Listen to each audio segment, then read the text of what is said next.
Good morning all of you. In our previous video, we have discussed about monohybrid cross. In monohybrid cross, we have learned about two Mendel's laws of inheritance, law of dominance and law of segregation. What was the monohybrid cross? A monohybrid cross in which we will take one contrasting character of a pea plant. We have taken height, tall and dwarf plant, we have make a cross, and then we have discussed about the law of dominance and law of segregation. Today, while explaining dihybrid cross, I will explain you about the third law of inheritance, which is law of independent assortment. How it is? Now look at here, we will do here dihybrid cross. As I told you, di means two. So here we will make a cross between two contrasting characters of pea plant. First I am taking seed coat color, which is yellow, and seed coat shape, which is round as a dominant.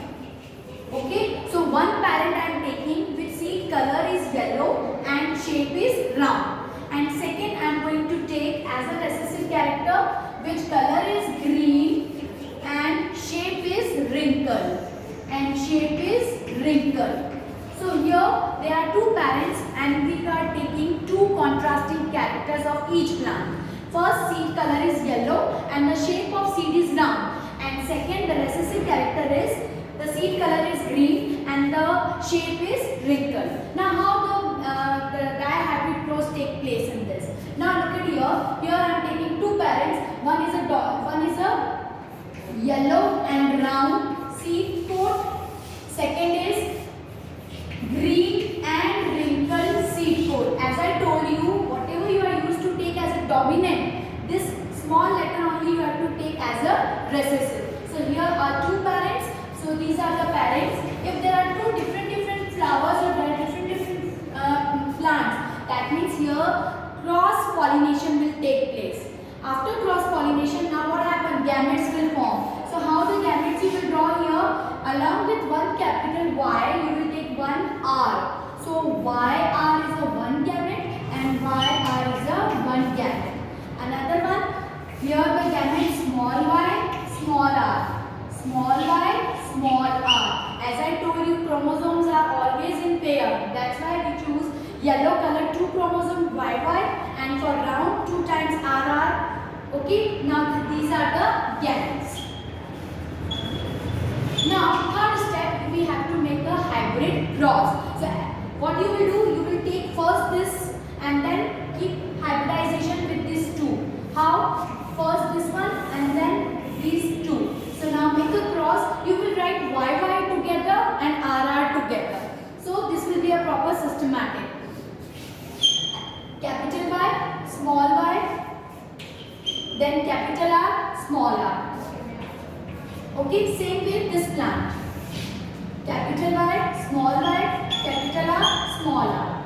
Now with this and rest 2. Okay, so here is also same.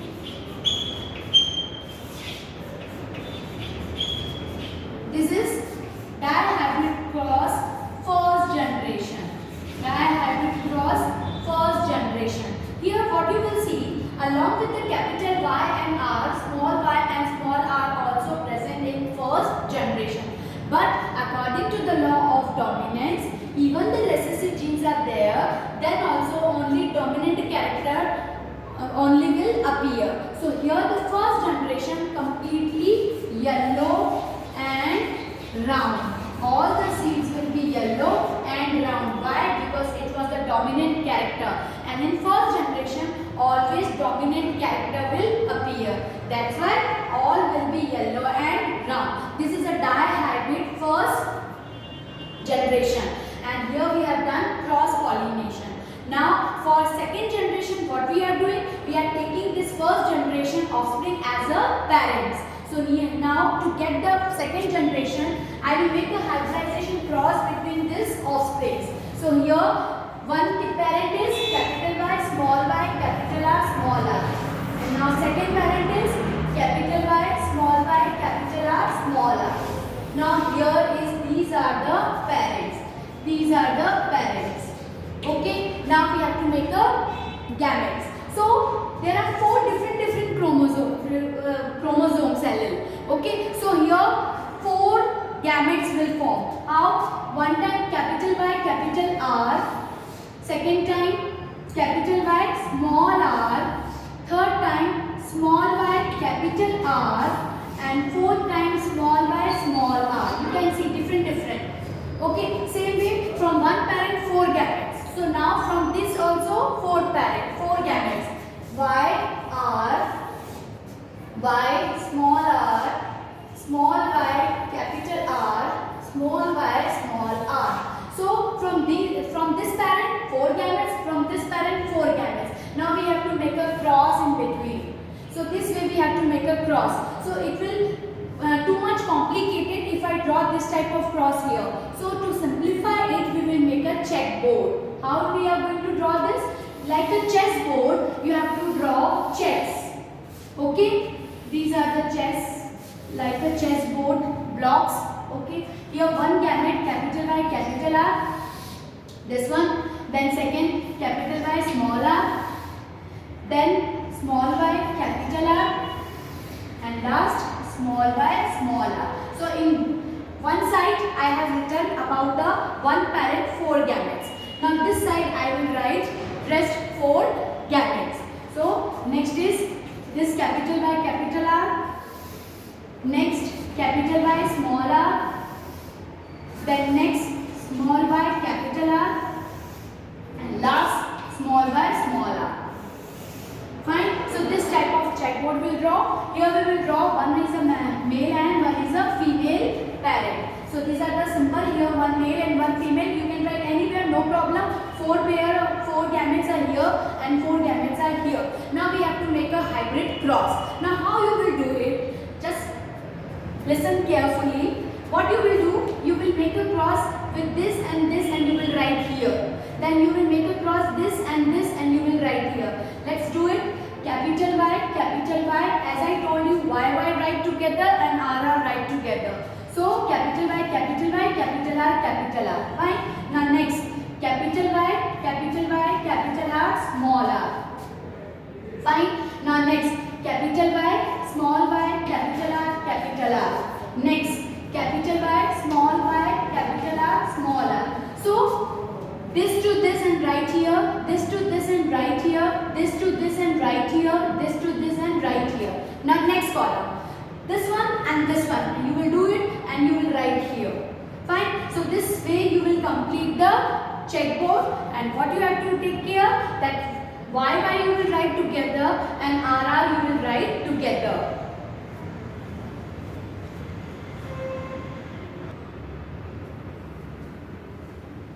Here I have completed this checkboard. Okay, same process. Like if I am taking this one, I will do this and I will write here. Then this and I will write here. This way we have completed the checkboard. This is our F2 generation. This is our F2 generation. Here to get the F1 generation we have made a cross pollination, and to make a second generation we will do self pollination. This we have already discussed earlier. Okay, so here the self pollination will take place and we will get the second generation. Now here we will discuss about what do you mean of this law of independent assortment. How this we are going to explain. So I am going to rub this first generation. By getting the first generation we got second generation. Now after getting the second generation, what we will observe,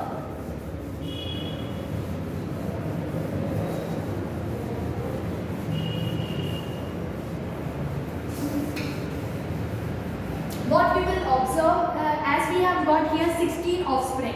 Out of this 16 offspring, you will see that yellow and round. And what is the symbol for yellow and round? Capital Y and capital R.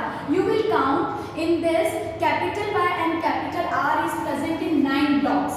Okay. Then yellow and wrinkled. You will find that along with the capital Y, both the chromosomes have small r.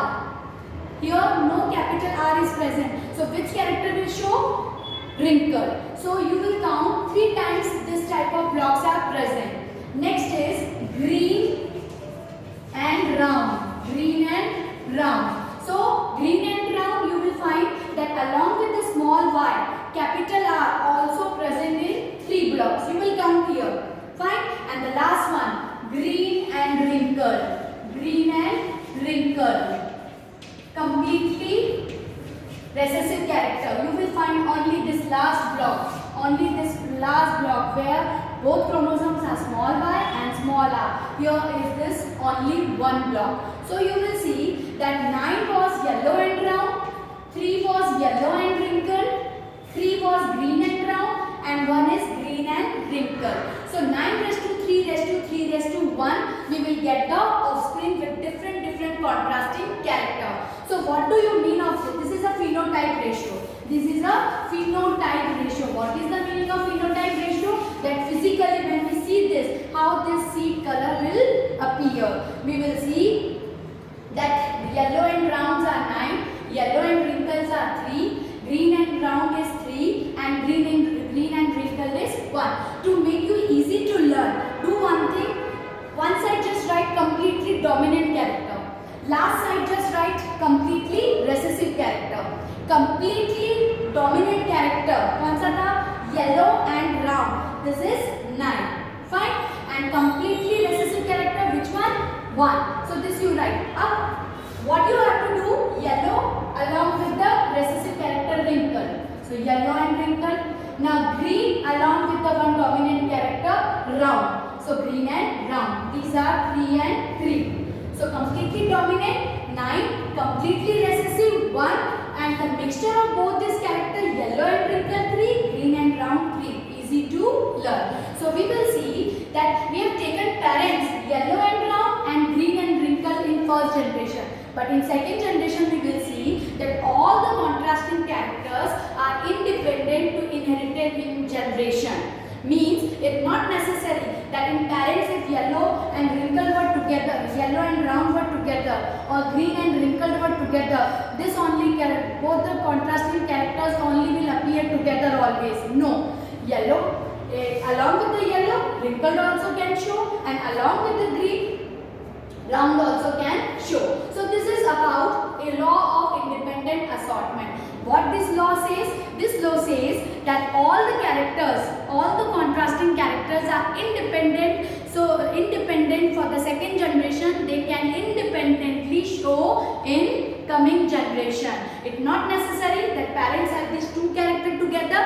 It's not necessary they will move on the next generation always together. They can be separate and new characters can also be appeared. Always not necessary that yellow and round will come together. Along with the yellow, wrinkle also can come. This is called law of independent assortment. All the contrasting characters are independent to appear in a next generation. This is called law of independent assortment. So today, while explaining about dihybrid cross, I explain about law of independent assortment. Here I explain only phenotype ratio. What is phenotype ratio? Physically appearance. While we see which color and which shape we can see. We will see this color and this shape, which is in ratio of 9:3:3:1. But if we are going to see the particular pair of genes, then this is called genotype ratio. This we will not discuss because it's too big. The genotype ratio is too big and which is not necessary to learn. So we will not discuss here. So phenotype ratio is 9:3:3:1. So this is a dihybrid cross, and by dihybrid cross we have explained about law of independent assortment. So today we have completed Mendel's law of inheritance. 3 laws of inheritance: law of dominance, law of segregation, law of independent assortment. I am revising. By doing monohybrid cross, we have discussed in law of dominance that even the recessive genes were there, but only dominant character able to appear in first generation. This is called law of dominance. Law of segregation says that even the dominant gene is there, then also sometimes that this recessive character can appear in second generation, not in first. In second generation, this is called law of segregation. And law of independent assortment assortment says that two contrasting characters are independent themselves to show in the next generation. It's not foundation that these two contrasting characters always come together. This is called law of independent assortment. So today we have completed law of inheritance, Mendel's law of inheritance. So go through the notes, and this type of questions also can ask in a form of case study. Everything is resembled from your understanding. So go through the notes. Thank you. Have a nice day.